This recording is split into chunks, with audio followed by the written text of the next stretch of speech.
Au sommaire de cette édition, la mienesse de Yopougon a vécu un moment spécial lors de son culte avec le pasteur Konan Kofi, qui était l'orateur principal. Au Cameroun, session publique d'échange sur les migrations. En Haïti, politique, manifestation contre les résultats électoraux. Enfin, en Corée, 630 000 élèves passent les tests d'entrée à l'université. Mesdames et messieurs, bienvenue sur votre chaîne panafricaine et merci de suivre ce journal Action de grâce annuelle. Tel est le thème de l'enseignement du pasteur Konan Kofi, qui était l'orateur principal du culte spécial à la mission internationale d'évangélisation Mienesse de Yopougon. C'était le 8 novembre. Les fidèles de la mission internationale d'évangélisation et d'équipement ecclésiastique, en abrégé MIENES, sont venus nombreux participer au culte spécial qui s'est tenu le dimanche 8 novembre dernier dans la commune de Yopougon. C'était un moment marqué par une adoration fervente et une louange au Seigneur.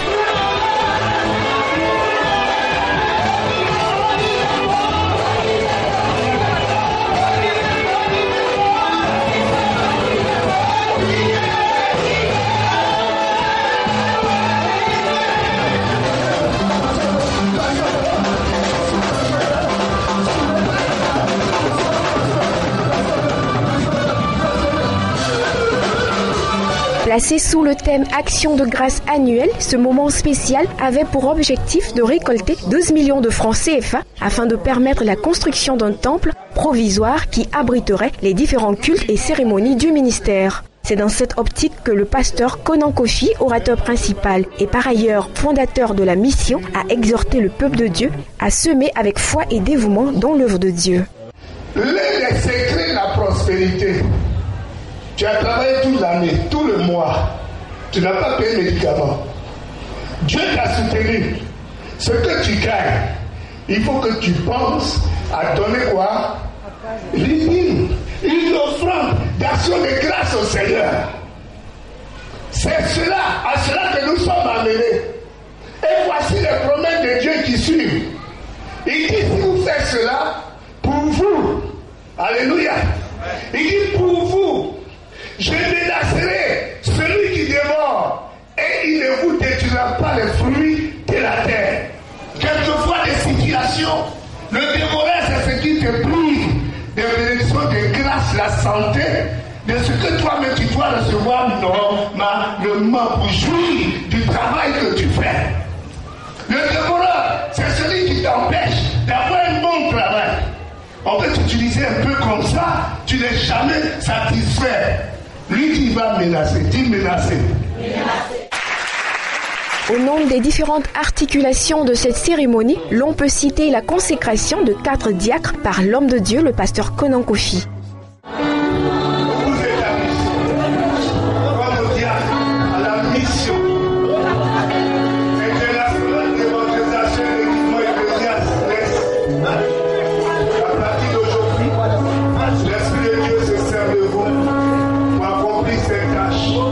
La mission internationale d'évangélisation et d'équipement ecclésiastique a marqué d'une pierre blanche cette cérémonie en procédant à la reconnaissance officielle de 11 membres actifs qui n'ont pas cessé de démontrer leur loyauté et leur attachement à la mission. À l'international, le Nigeria a officiellement un nouveau gouvernement. C'est un gouvernement réduit de 36 à 24 membres qui consacre un équilibre géopolitique à prêter serment. C'était ce mercredi 11 novembre, suivant ce reportage. Le Nigeria a officiellement un nouveau gouvernement. Un gouvernement qui a prêté serment plus de 5 mois après la prise de fonction du président Buhari. Le nouveau cabinet, qui compte 7 femmes, est composé de 36 ministres et secrétaires d'État. Le président a invoqué un nouveau départ. Il a justifié le retard de la formation de son cabinet par la nécessité de ne pas se tromper sur les candidats afin, je cite, de ne pas répéter les erreurs du passé. Ce gouvernement aura la lourde tâche, notamment, de lutter contre la corruption et l'éradication de la rébellion islamiste de Boko Haram, les 2 principales priorités sur lesquelles le président Buhari avait basé son programme. J'étais conscient de la nécessité de veiller à ce que la nomination des nouveaux ministres traduise, et cela n'était pas facile, la sensibilité de notre diversité en tant que peuple et des différentes parties prenantes de notre pays. J'ai pris bien soin de ne pas répéter les erreurs du passé en nommant, lorsque les bonnes personnes étaient nommées au mauvais ministère, ce qui se traduisait par une performance médiocre en tant que ministre, ce qui nous handicapait tous malgré leur qualité évidente. Le président a pris le droit de mettre des gens compétents où ils seront efficaces et c'est ce qu'il a fait. Les gens ont d'excellents profils. C'est un devoir et pas seulement un titre. Nous devons servir le pays dans le meilleur intérêt des Nigérians. Nous avons le devoir envers les Nigérians de tout connaître au sein de ce gouvernement. Nous allons essayer de donner les informations au bon moment et considérer les médias comme des partenaires stratégiques du gouvernement. Le Centre africain d'études internationales diplomatiques, économiques et stratégiques a organisé lundi 9 novembre à Yaoundé une session publique d'échange sur les migrations. Les participants ont identifié les causes et les solutions des migrants illégaux. Suivant cet élément. Sur la table des échanges, de nombreux ambassadeurs et chercheurs. D'entrée, le professeur Emmanuel Pondi, auteur d'ouvrages sur la question, fait le point sur la participation des Africains dans le phénomène d'immigration. Et là, sur 100 Africains déplacés entre 1994 et 2004, 92 s'installent dans d'autres pays africains, 5 vont en Amérique du Nord et seulement 1,2 choisissent la destination Europe. Conclusion, jusqu'ici, les Africains sont plutôt sédentaires. La plupart des Africains ne veulent pas quitter leur pays si l'on leur donne le choix, conclut le professeur Pondi. Mais alors, qui sont des déplacés qui frappent chaque jour aux portes de l'Europe, créant ainsi la deuxième plus grande crise migratoire depuis la Seconde Guerre mondiale. En première ligne, des Syriens, des Turcs, des Libyens, fuyant tous des crises et des conflits, avec des périples souvent périlleux. On était certain de mourir ici, et je me suis évanoui. Un jour après, j'entendais des gens parler autour de moi. Regarde, il est encore vivant. Les gendarmes nigériens du Niger n'ont jamais retrouvé les 2 autres compagnons. Un témoignage pour marteler l'urgence d'agir face à une situation devenue critique. Agir, oui, mais comment? Pour les exposants, une solution serait de mettre sur pied des stratégies pour empêcher les Africains de partir, mais surtout de penser à un développement made in Africa. L'Afrique, malheureusement, tend à répéter les mêmes erreurs systématiquement dans les mêmes contextes. Pourquoi? Parce que nous n'évaluons pas suffisamment le passé et nous ne tirons pas les conclusions. Une fois qu'on le fait, nous devons maintenant penser à nous projeter dans l'avenir selon nos propres termes, selon nos propres intérêts. Pour l'instant, les migrations africaines ne représentent que 5% des migrations totales. Le jeudi, plusieurs milliers de manifestants ont défilé dans la capitale haïtienne Port-au-Prince. Pour ces éléments de l'opposition, le pouvoir aurait manipulé les résultats préliminaires du premier tour de la présidentielle, a annoncé par le Conseil électoral provisoire CEP. C'était le 5 novembre. Nous vous proposons de suivre ce reportage. La capitale haïtienne, Port-au-Prince, a vu défiler hier plusieurs milliers de manifestants. Pour ses opposants au président Michel Martelly, celui-ci aurait manipulé les résultats préliminaires du premier tour de la présidentielle. Des résultats qui ont été annoncés le 5 novembre dernier par le Conseil électoral provisoire. Alors pour ces manifestants, c'est un véritable coup d'État électoral contre lequel le peuple haïtien s'érige aujourd'hui. Précisons que parmi les 54 candidats à l'élection, seul Maryse Narcisse, qui est arrivé 4e, et le candidat arrivé en 42e position, avaient légalement contesté les résultats proclamés par la CEP. La loi électorale avait en effet donné aux candidats 72 heures pour adresser toutes leurs contestations. Précisons par ailleurs que depuis la fin de la dictature des Duvalier en 1986, Haïti traverse une vraie crise démocratique, émaillée aussi par des coups d'État d'élections contestées qui fragilisent son développement économique. Haïti qui est aussi encore toujours marqué par le terrible séisme de janvier 2010 et qui avait fait plus de 200 000 morts. Le président égyptien Abdel Fattah al-Sisi, revenu d'Arabie Saoudite via l'aéroport de Sharm el-Sheikh, c'était ce mercredi pour rassurer les populations sur la sécurité des aéroports locaux.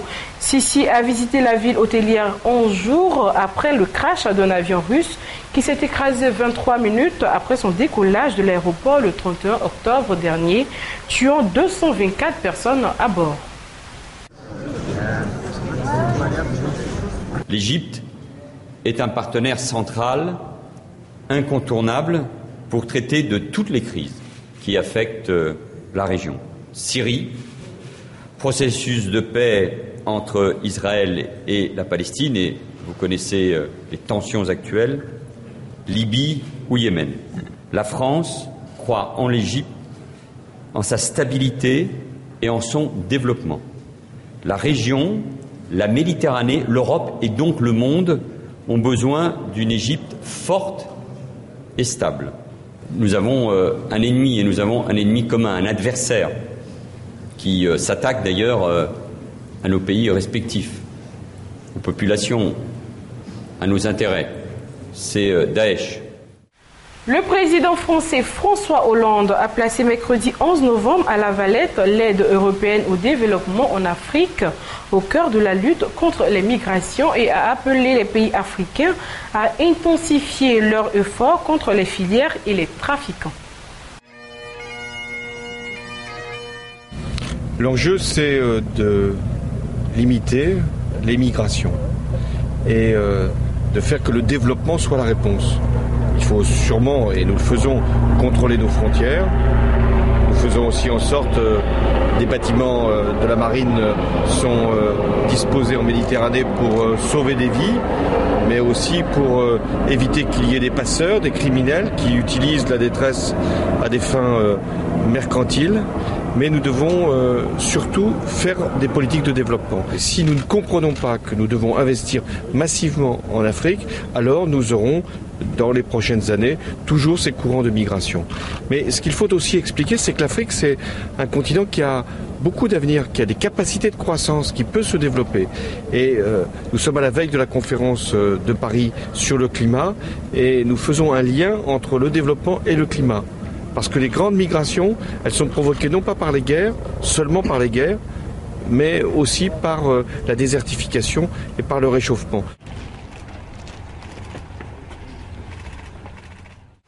En Birmanie, le parti d'opposition en bonne voie pour prendre les rênes du pays, la Ligue nationale pour la démocratie, hérite d'un pays pauvre en infrastructures, en ruine, traversé par les tensions ethniques et religieuses.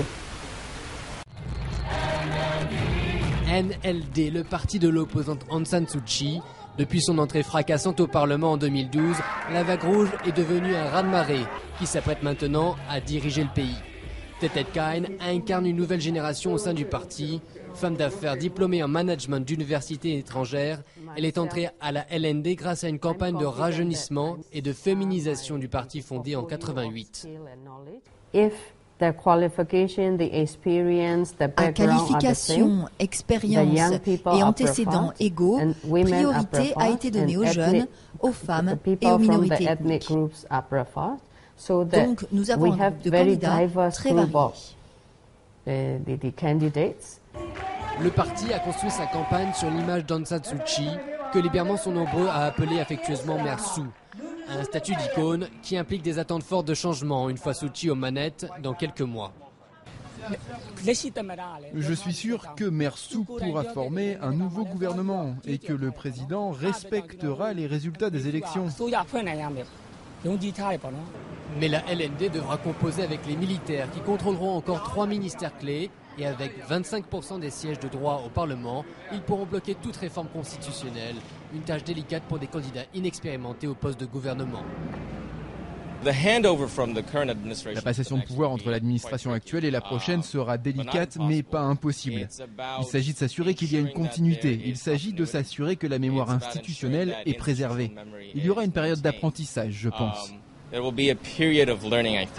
Dans un pays très pauvre aux infrastructures en ruine, Aung San Suu Kyi sait qu'il y a tout à faire, mais se montre sûr de sa force. Je pense que quand on regarde le gouvernement qui nous a précédés, nous devrions être capables de former un meilleur gouvernement. Faire mieux face à des attentes nationales et internationales très élevées, la dame de Rangoon appelle d'ores et déjà à la patience.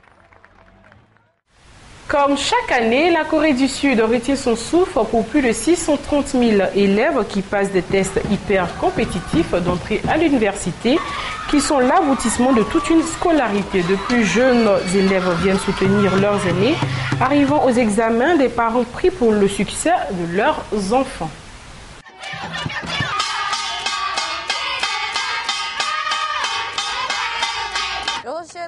On est tous venus à 6 heures du matin pour se préparer. On a emmené des tambours, du riz et préparé des bonbons et 10 kilos de mandarines. J'espère que nos aînés vont réussir aux examens, faire de leur mieux et avoir de bons résultats.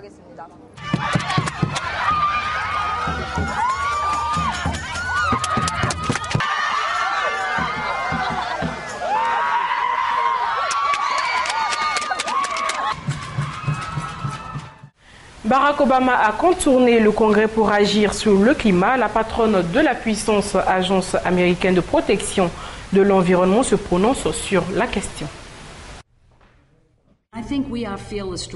Nous pensons que les actions que nous venons de prendre vont durer aussi longtemps et continuer de s'appliquer aussi longtemps que toutes les autres décisions prises par l'EPA. Le cadre de la loi sur la protection de la qualité de l'air, le Clean Air Act, nous a permis de réduire la pollution de 70% ces 40 dernières années tout en continuant la croissance de notre économie. Nous n'avons pas à choisir entre croissance et environnement, nous protégeons nos enfants et notre avenir. On ne peut pas revenir sur les actions que nous mettons en place simplement parce qu'il y a un changement politique. Il faudrait se pencher sur les questions scientifiques et juridiques et prouver que nous avons fait une erreur. Or, ce n'est pas le cas. Nous ne faisons pas erreur. Nous créons des emplois dans le secteur du solaire plus rapidement que dans n'importe quel autre secteur de l'économie américaine. Donc il ne s'agit pas d'une action ponctuelle et ensuite on retourne à ce qu'on faisait avant. Nous reconnaissons que les choses changent, l'économie américaine est en train de prendre une nouvelle direction. Nous allons libérer l'innovation et nous allons aller dans la direction que la science nous indique. Pour terminer, le dopage dans l'athlétisme mondial a son accusé numéro 1, c'est la Russie. Son gouvernement et ses athlètes ont été cloués en pilori. C'était le lundi 9 novembre par l'Agence mondiale anti-dopage. Pour l'année 2016, nous recommandons que la fédération russe soit suspendue. En fait, nous espérons qu'ils le proposent eux-mêmes pour qu'ils puissent entreprendre des mesures correctives et s'assurer que les athlètes russes puissent participer aux compétitions dans un nouveau cadre.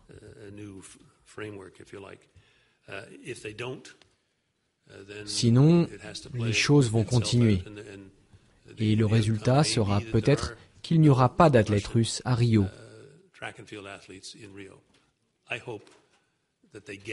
J'espère qu'ils reconnaîtront qu'il est temps de mettre des changements en place.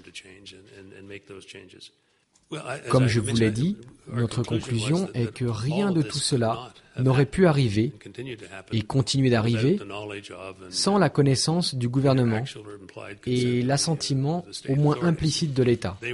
Ils ne dirigeaient pas le sport, mais ils étaient sûrement au courant. Et ils n'auraient pas pu ne pas être au courant.